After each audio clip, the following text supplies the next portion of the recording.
Welcome to the Between the Fur podcast, the show that allows professional mascot performers from the NBA and other pro sports to share their bizarre, funny and inspirational stories and give exclusive insight on what it's like behind the scenes and between the fur. Hosted by award-winning NBA mascot performer, Kenn Solomon. It's always great to connect with our listeners, so feel free to leave a review on iTunes or Spotify, and we'll read it on the next episode. All right, ladies and gentlemen, welcome back to Between the Fur podcast. Appreciate y'all coming back. Appreciate y'all listening. And today we have a great guest on here, somebody from my past, Mike Walsh, the man, the myth, the legend here in Denver, Colorado. He was the mascot for, I knew him as the mascot for the Colorado Rapids, Rapidman. But before we get into it, there he is flying across the screen. But before we get into it, let's hear from our sponsors, then we'll be right back. This episode is sponsored by Burr Bottles. Introducing the ultimate companion for your hydration needs. These durable, insulated aluminum water bottles, crafted with high-quality technology. Burr bottles are designed to withstand the test of time. With their cup holder-friendly design, you can take them anywhere you go without any hassle. Burr bottles are engineered to retain the temperature of your favorite beverages for up to 24 hours, ensuring that your drinks stay refreshingly cold or piping hot throughout the day. Burr bottles are priced at a fraction of the cost compared to Yeti. So why settle for less when you can have it all and experience the perfect blend of quality, functionality, and affordability? Keep it chill with Burr Bottles. All right, we are back with Mike Walsh here, the former Rapid man. Mike, welcome. Hi. How are you? Kenn? It is good to see you. Good to see you. We were just saying that it's been, 2000 till 2010. 2010, last time we saw each other. And you've branched off from there. You disappeared and then went and created all kinds of other stuff in the world, sounds like. I'm trying. Yeah. Hey, before all that, let me do a little bio on you. So this will give you a little intro. People will know who you are. So Mike Walsh was diagnosed with Usher syndrome, type 2C, around his 20th birthday. However, his symptoms did not start to affect his life for another 10 years.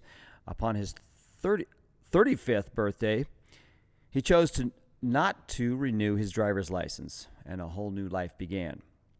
I got to get into that. A few years later, in 2014, with the help of friends, social media talent, and a sense of adventure, Flight for Sight was born. He traveled the world and raised awareness about vision issues. In 2019, he met Rosalie, I hope I say her name right, Rosalie Chandler, who helped him believe that Flight for Sight could be turned into a nonprofit. A pandemic, and a few years later, Flight for Sight was officially a 501c3 nonprofit with the dream of giving others the opportunity that Mike had.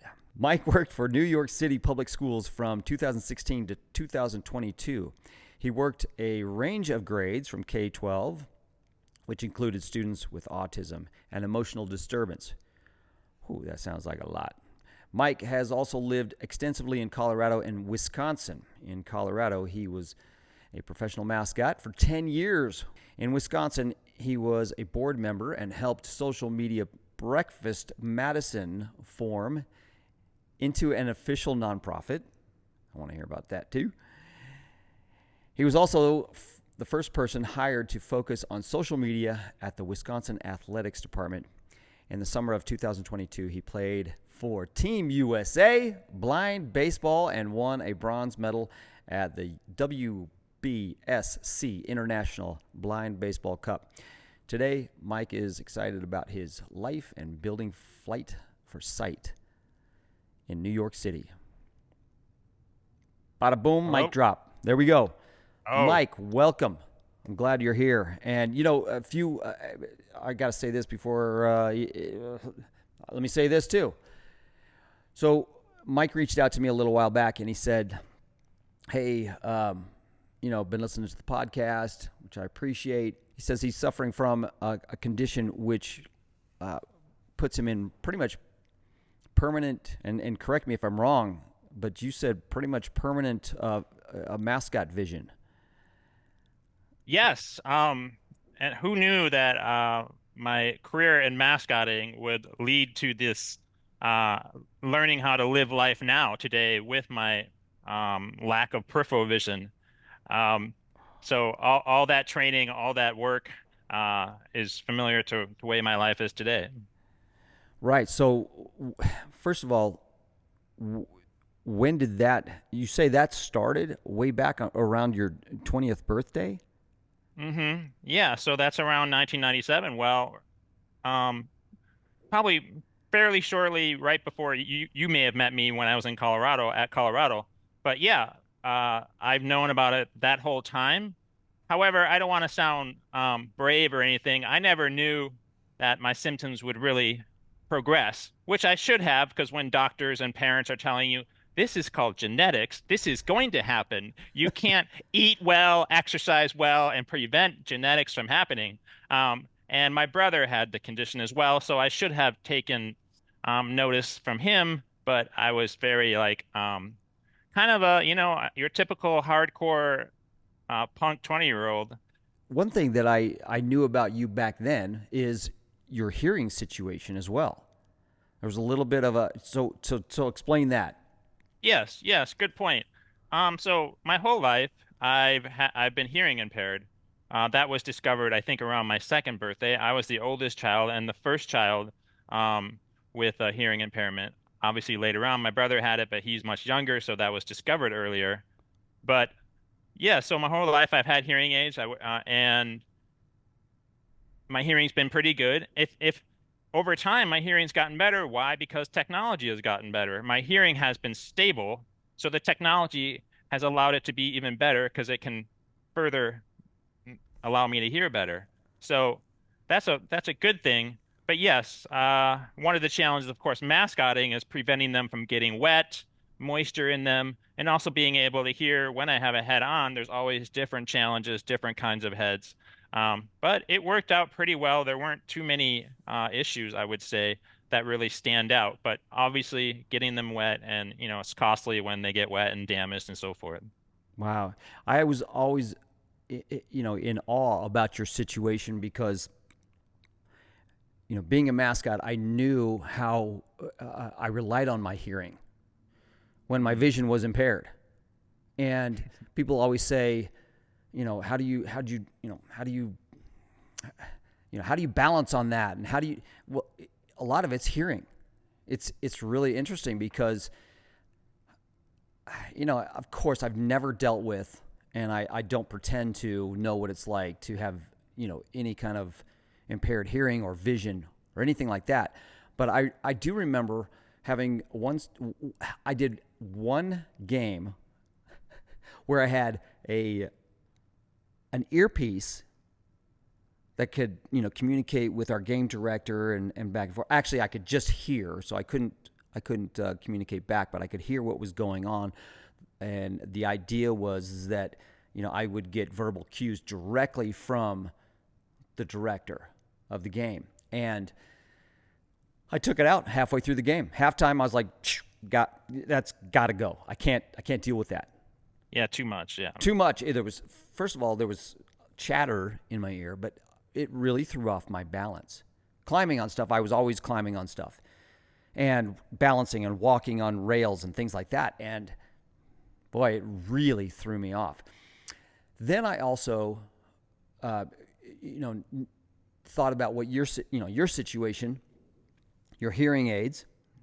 Obviously, you wore them while you were working, and then the sweat. You talk about the getting them wet and things like that. I mean, that's all we do. I mean, we'll lose 10 pounds in a game, right? Yeah, so, absolutely. Yeah, so that was an issue for you, I'm sure. But also taking just cues from just working a crowd. You hear so many different things from all around you, and it's hard to pinpoint those things.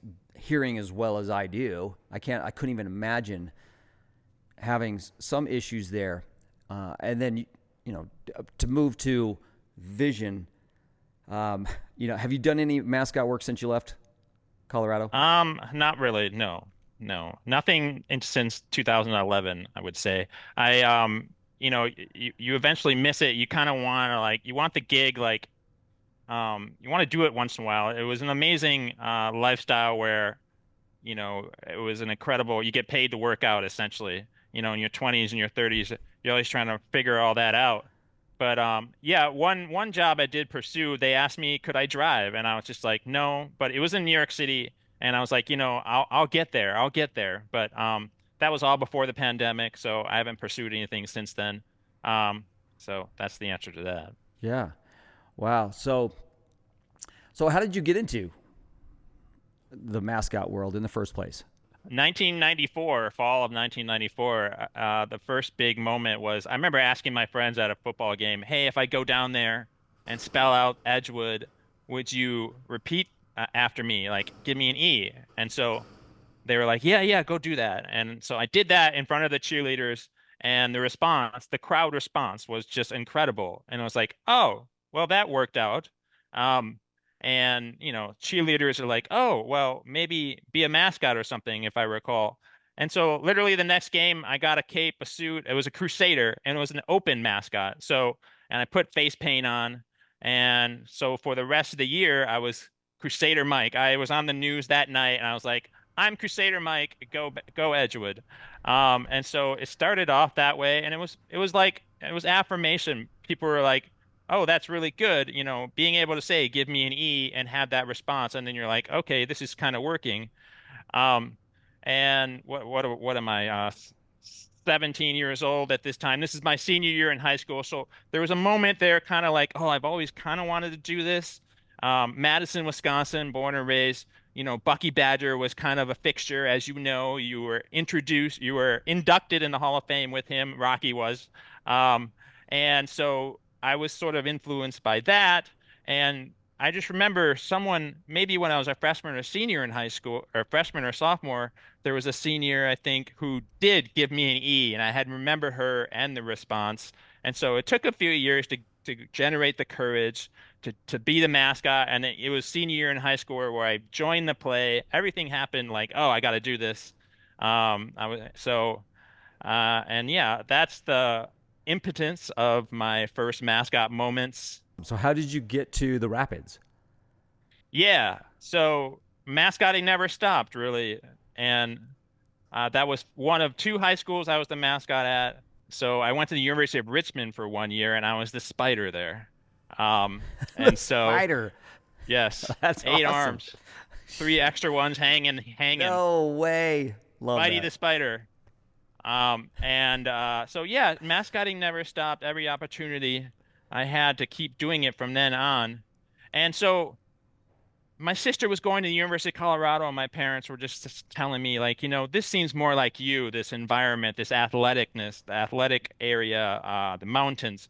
And so the rest is history in some ways after that. And that moment, I can only imagine if I had stayed out east, where my life would be.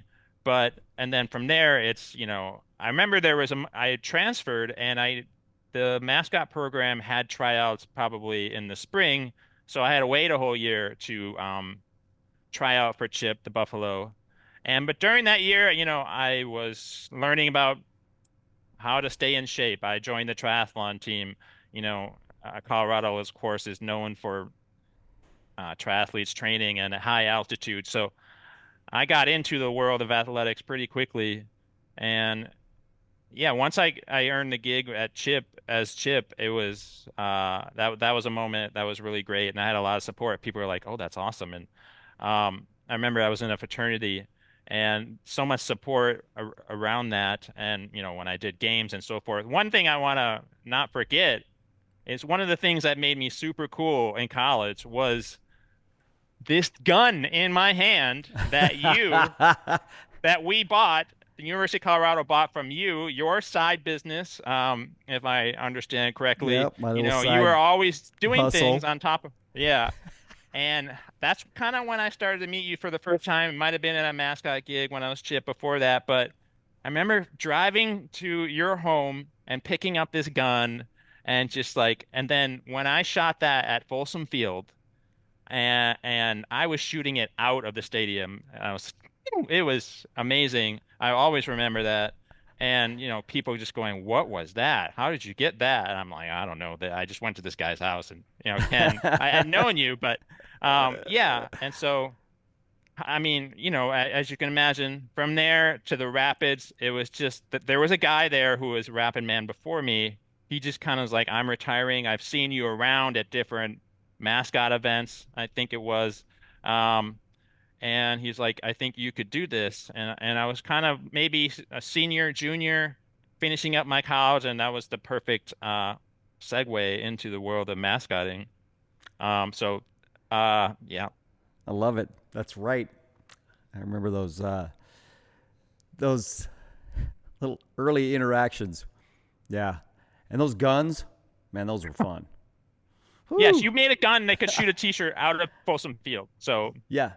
I remember I made one for the Rockies, and I went down to home plate at Coors Field and shot one from home plate up behind home plate into the street behind. Like up and over the stadium. oh wow. Yeah, so And high. Yeah. yeah, into the street outside. But yeah, I figured, hey, if I'm going to make a gun, I'm going to make it powerful.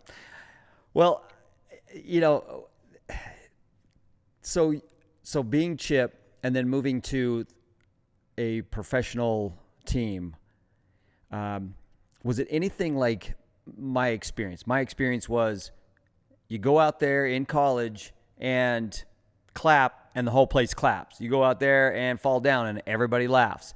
You go out there and raise your arm, and everybody cheers.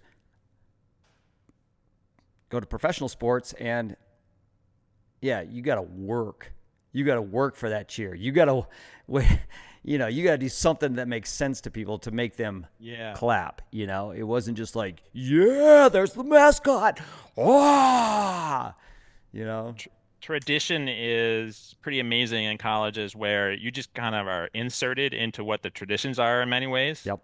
Yeah, I remember for the Rapids, it's soccer, so there's only so many fans. I was of the character where I enjoyed, like I said, I had this triathlon background. I love being in shape where I could just go hit as many people as possible. That was my skill set. Now, And he would literally hit them. So just so you know, he had these soccer gloves on. I always admired that. Just kidding. Didn't. yeah. No, but And you covered that field. You covered the crowd. You really worked, and I really could relate and appreciate that. There's so many mascots that just will go out and stand there, and wait for people to either come to them, or they'll just walk a little ways and wave, and walk a little ways and wave. That was not you. Yeah, you learn early on in mascot training to always be moving. And yeah, someone's always gonna have your eye on you. It's very humbling to always want to be in character. And yeah, because someone will catch you if you're taking a break. A lot of people don't get that. A lot of mascots don't get that. This podcast I do to educate and inspire. And I like when I can have somebody on here that has branched out, that has worked other deals as well, and learned from the experiences in costume, and have a good work ethic. So, tell me about after. I want to come back to experiences, stories, funny, experiences, but talking timeline wise and what you've done since. Go ahead and explain a little bit more about your bio and what this Flight for Sight is. Yeah. Thank you for letting me be on here to talk about, everything post mascotting. I was working hard to figure out how to relate it to, my past mascot life. And yeah, I've started a company, and it's very much a startup, and I'm always, on the move. There's new things happening all the time. And I relate it to, like I was talking earlier about, the Colorado Rapids were very when I was there, a very new league. I think it might have been year five.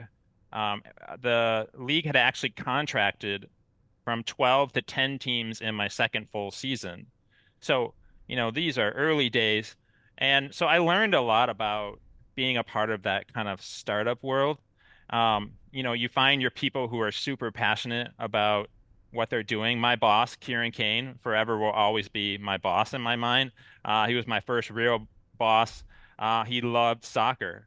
Um, and it's funny, I had this idea like, oh, I'm gonna do MLS, I'm gonna go to Major League Baseball, NFL, and NBA. I have a trajectory, steps, right? Uh-huh. Um, but granted, I attempted that and I got so far, but the beautiful thing is through my boss, through the World Cup, through this fan base that is Major League Soccer and soccer in general around the world, the sport kind of I started to really enjoy the sport and really like the sport.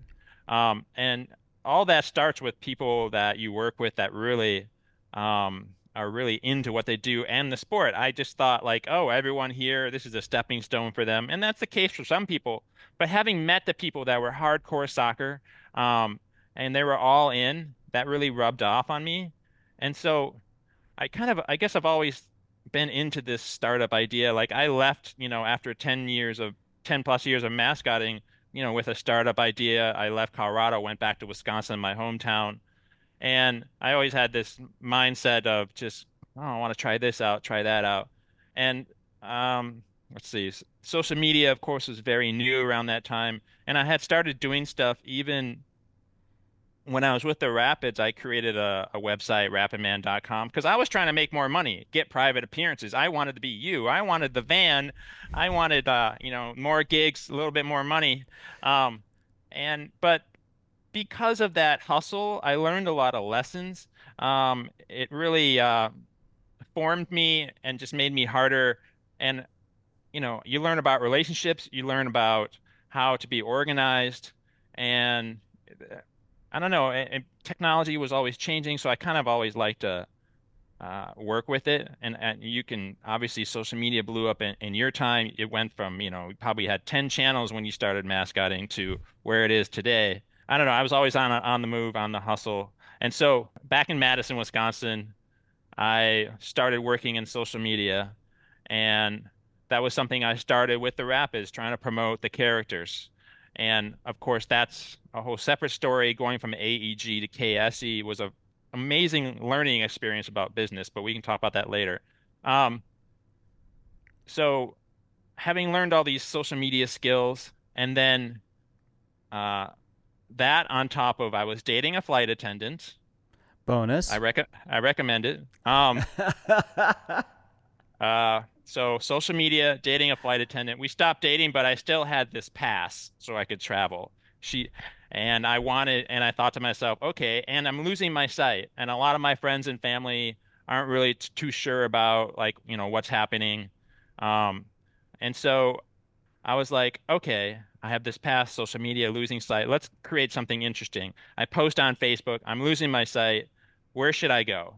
And and it just kind of blew up. Like, oh, go to New Zealand, go to New York, and this, go here and there, and everywhere I went, I did something that was related to learning about vision issues and talking to other influencers. And so I had this Facebook page, and this is back when you didn't have to pay for reach, so the reach was really good, and so everywhere I went, I met people, and one of those people was a man named Gordon Gund. Um, I'm just going to name drop real big here.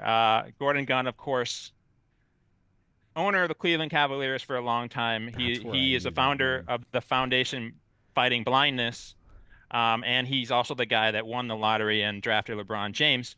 But um, one of the major things that happened to us last year was, I reached him, and so I had interviewed him in 2014, met with him, and so last year I reached him again, and we chatted and like how everything's going, and he gave us a $30,000 matching grant, which we raised enough money to match that pretty quickly, and amongst other donations, we were able to fund this second year. That's huge.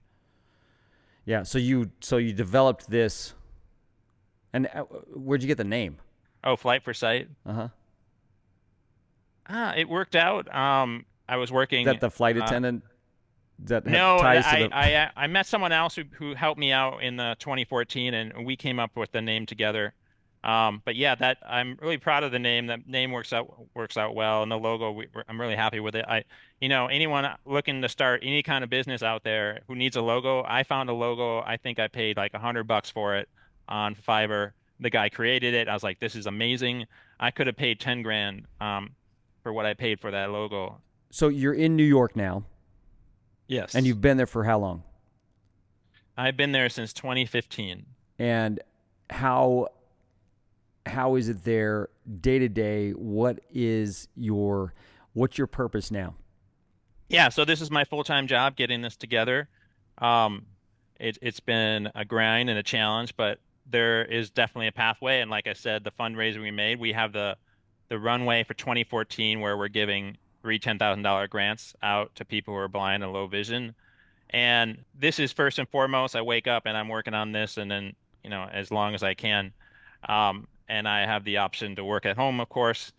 I'm on a stand-up desk. I'm always in between getting my workouts in, recognizing, the value of still being in shape, eating well, trying to, 46, as we all know, I know you've interviewed a lot of past mascots as we're all learning, like there's always things to stay on top of.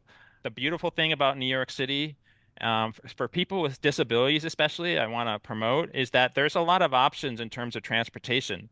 Um, there's this thing called Accessoride. There are different programs. I'm on a program that allows me to take an Uber and Lyft all over the city for $4. Um, What? and it's just incredible the investment the city makes in people with disabilities. That's Um, great. they go above and beyond, I want to say, in terms of what the ADA requires. So they just understand the value of, a city that's very diverse, people from all walks of life, and the different things that they can bring to, the city. And, I hope I'm creating something along with my colleague that we are giving back to the city and, of course, the world. If anyone out there knows anyone who's blind, low vision, send them our way and just check out what we're doing. Absolutely. No, I appreciate you sharing that, and I hope people take advantage of that. It's one of the reasons why I wanted you on here today to talk about that. And I want to ask you this: and this kind of shifts gears a little bit, but what is, I've got a friend of mine. Speaking of, starting businesses.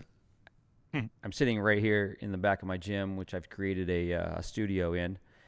It's a kickboxing gym, but I have a guy that comes in who's deaf.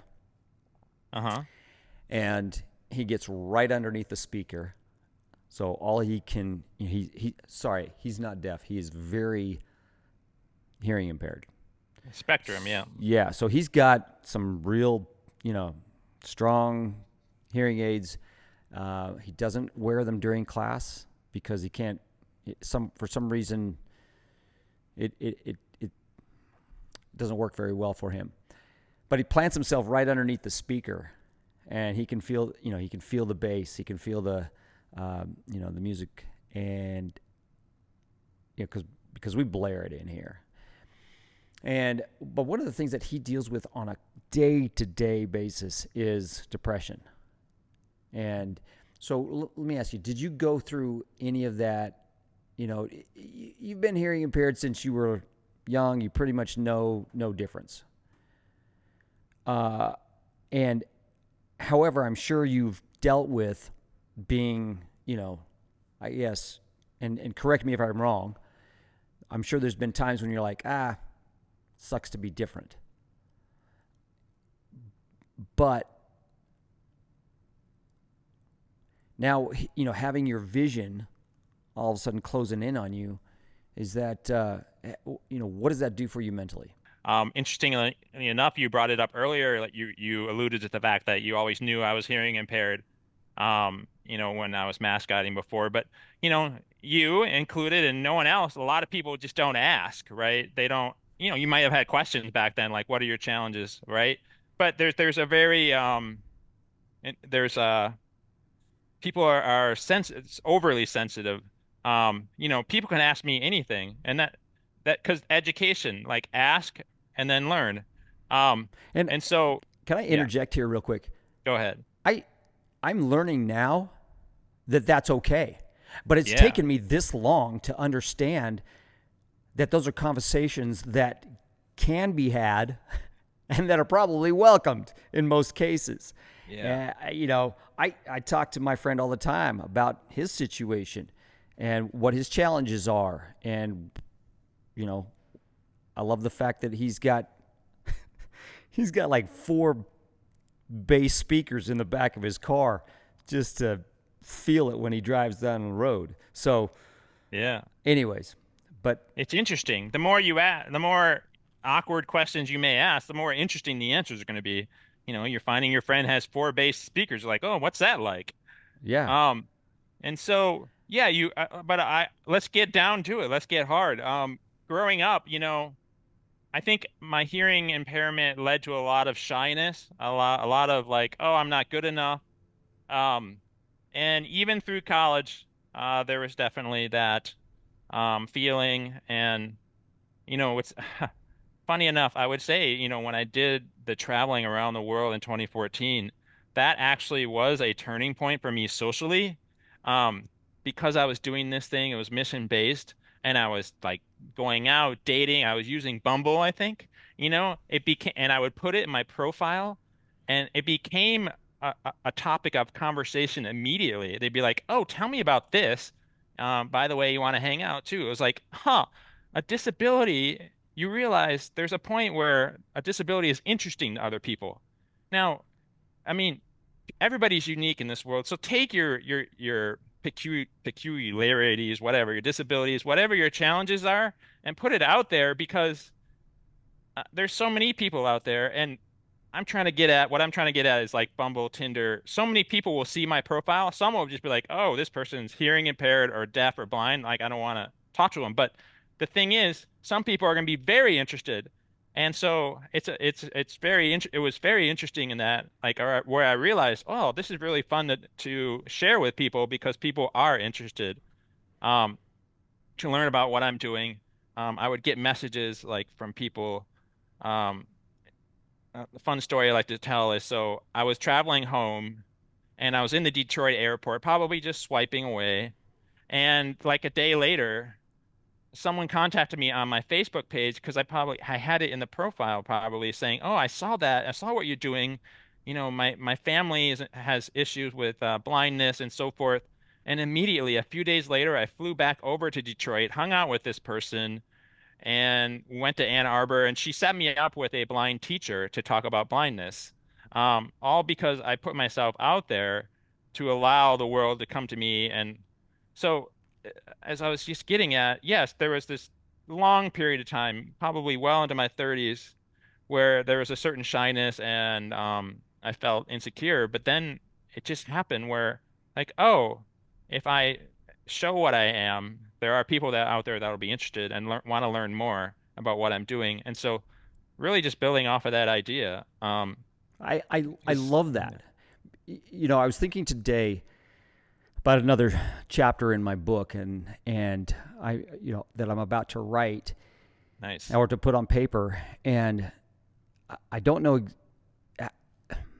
I think the chapter is going to be called, I don't know for sure, and don't quote me on this, but it's probably going to be called Run. And I think I've shared this before in another episode or two probably, but there's a lot of times when, early on especially, when I didn't know what to do. At a timeout, they would call something late in the game, oh my gosh, it's a hot timeout, and the game director's like, God, Do something. Go. And, there were so many times when I had no clue what to do. I felt like I had gone through my menu for the evening and gone into the bank and exhausted that. Now I've got nothing. And go, go, go, go. They come across the radio. My assistant's like, go, go, go, go. They're just calling for you. They're calling for you. Go. So I just run. I just take off. Out of the corner, out of the tunnel. I'd run out there and hoping for something to happen, that I could play off of, or the DJ would switch the song to, or I'd see a fan, or something. But I would literally run out there with nothing. I felt blind, basically, running out there, hoping for, something to come along. But it took that effort to get out there. It took that leap of faith. It took that step into the darkness, basically. And I'm sorry I'm using all these cliches, but for me, and so this actually kind of helps in this chapter that I'm going to write. But it takes doing. It takes getting off your butt. It takes trying, doing, finding out what works. What works? Throwing something against the wall. You have to throw something against the wall to see if it sticks. So it takes that effort. And I did a little bit of research before this, and I've always said to myself, is that Michael Jordan missed a lot of shots to be the best player in the world, and the number is 14,654 shots, including postseason. The Athletic, right? I found it from there, but I like that cliche. It's simple, but that's how he became the best in the world, by missing 14,654 times. It's such a great call. I mean, what a great number. I'm relating that right now to the situation that my son's in right now. And, when you step into costume and you're following somebody that's done it forever, you're not going to be as good. And with all the comments that I've, gotten, oh man, hey, he's not as good as you, or, whatever. I'm always like, hey man, believe me, I didn't start out where I ended, for sure. There's no way I was anywhere near this. In fact, if we went back and looked at the tapes, you're looking at you would think two different people are in there. So, it's a learning process. It's a trying. It's a failing. You don't get anywhere unless you fail. And I'm sure you have stumbled just like I have, or, dealt with situations that I haven't dealt with. And, but look at you. You've kept going. You've built on some things that you could have just let demolish you. But I so can appreciate where you're going and what you're doing, and the constant day-to-day and day in, day out trying and working and building. That's it's a real great trait and work ethic. Yeah, it's fascinating to see all the different opportunities or shots people are taking that are post mascot life. I have great admiration for. I remember those days of the mascot days, the Robert Bodwin, Scott Hessington, and it's interesting to see them continuing to do different things. But yeah, those are fun times, and I remember we were just always. You were the man with all the experience, and I can only imagine what that was like for you. It was kind of you, and then kind of Dinger came along, and obviously the Rapids were much later, and then even Miles was after the Rapids. Interesting perspective, but we all kind of were like, I always looked up to you, and I was always appreciative of any stories that you were telling. When the whole NBA guys got together, I was always listening to your stories. So yeah, they got a little good time. Got a little crazy back in the day, but so speaking of stories, give me a memory or two or something that being in costume, you experience. Give me, yeah, loosen up. Here we go. Mm-hmm. Ouch! My left knee hurts. No, stories. I mean, I was making notes of them, and there never is enough time to talk about them. But how about hmm, we'll do college and then professional. Starting with college. We told you I talked to you about the gun story. Let's see what else happened in college. You know, I was sending messages to my friends telling them I was going to be on a podcast with you. With like, what do you guys remember about my mascot career? One of them shot back a message about a little something that happened with the Nebraska mascots, plural. So obviously it's just Chip, and but Nebraska would come into Boulder, and so let's get the year right. Um, 2000 must have been 98, 2001. Yeah, I want to say fall of 2001, Nebraska came into Boulder. And the thing that you do is you talk with the other mascots beforehand. We did that. We had a great Yep. conversation. And so Herbie Husker, Lil Red, you know, I never spent much time in those blow up dolls, but blow up mascots, sorry. What did I just say? Yeah. Oh, um, it was yeah, that's one thing I would still love to try, but Little Red somehow came We down all would.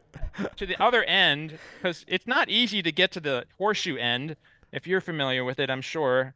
Um, and Herbie Husker, and we just had a snowball fight, and I have a tape of it somewhere. Hopefully the tape has not degenerated. This is back in 2001. We don't have smartphones, people. Mhm. Um, and we had a snowball fight, and the whole crowd was into it. We were down in the game, and people would tell me like, you helped us bring it all the way back." And the next day or two, I Bob got a yelling, a shellacking, just like you. I think I was told we caused a national timeout, and I'm just like, oh, okay, shouldn't have done that. But the crowd was into it. The older you get, you understand it's a business. You need to pay attention to all these other elements happening and make sure you fit in right. But that was a memory I have. People are like, "Oh, that was incredible snowball fight." Another thing that stands out, I'm gonna get boring professionally, was as I was alluding to before, was the KSE buying the Colorado Rapids.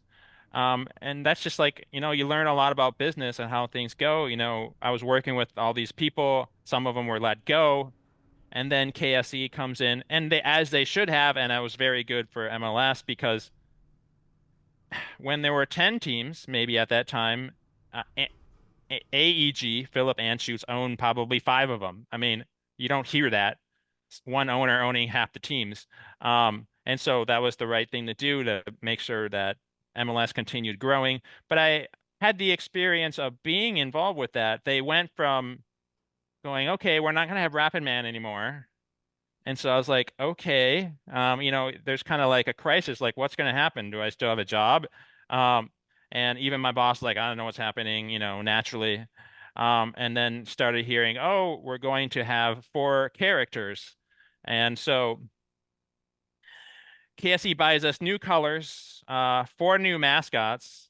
And then it was a good experience in that I had the opportunity to kind of be in charge of all these mascots, coordinate things. And um, yeah, I remember we started doing dances together. There's just a lot of moving parts, and it gave me some responsibility to work with management more in terms of getting everything going. Appearances everywhere, every which way, different mascots going different places. Um, and so, but that was a unique experience, being involved with that. So that's something that stands out. Also, another thing that stands out in terms of something that was a ton of fun is working with the National Guard. I don't know if you ever had the opportunity to fly in these helicopters that they would do where we'd land in the schools and talk about, not using drugs and so forth. And I just remember like waking up early mornings and just going into the National Guard office, talking about the flight plan, like going to five schools, four schools today. I flew in a Black Hawk, Huey, OH-58, I think it was called. Um, just landing in schools, having fun, and just kind of seeing all the kids on a daily basis. And those were long nights because they were in the fall and we were always promoting a game. So as a mascot in this early startup-y phase of the MLS, 10 teams of what I started with. I look today, there are 29 teams today. These are early days, and I was giving out flyers. And so imagine that challenge, being a mascot, trying to be like, fun with a flyer, right? They had me on Pearl Street Mall giving out flyers. And so, that was just hardcore and like, all right, I don't do flyers. Yeah, I yeah. learned early on I don't do flyers. Yeah, but yes, it was just about getting the word out about the Yeah. Rapids. We have a big game coming up. It wasn't Nobody we weren't knew. Yeah, nobody knew the Rapids, let alone knew soccer, let alone Yeah, and it So you feels had to good spread to the have been a word. part of that. Yeah, you grew You know, that. I think the whole helicopter thing, you got more than I ever did. I did that a couple times, but it sounds like, yeah, you were yeah. in the air I a did lot like more 4 or than me. 5 years or something. They gave me a medal at the end. And I was like, and that just kind of relates to a common thing in business. Like when you look back, relationships built. And going back to CU at the University of Colorado, if I may say, one of the things I'm most proud about is all my relationships with them. I'm constantly texting old CHIP team alumni. We're still very involved with each other. We're trying to start a scholarship for them. Um, and so things are still happening. A lot of turnover happening there. Obviously, a lot of unique excitement for obvious reasons. Dion has brought all this amazing, like, just, I mean, it's been amazing. That's all I can say. Uh, and so I'm very proud of those relationships.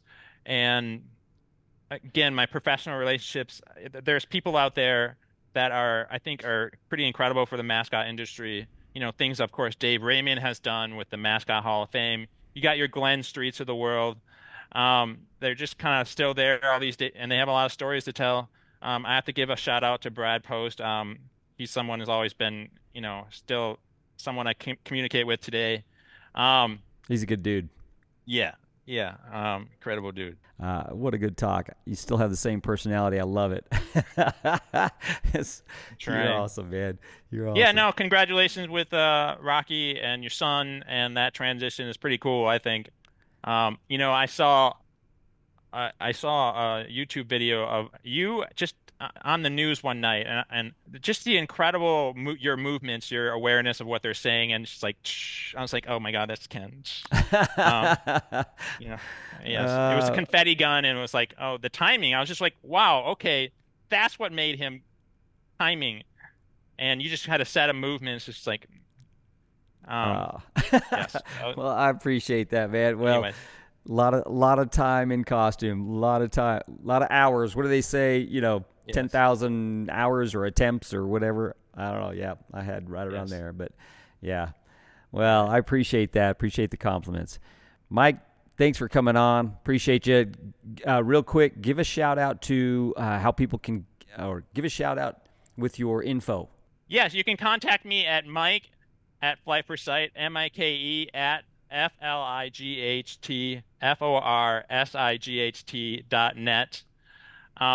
And yeah, just ask away. I'm Mike G. Walsh all over the internet. Also, Flight for Sight is Flight for Sight all over the internet.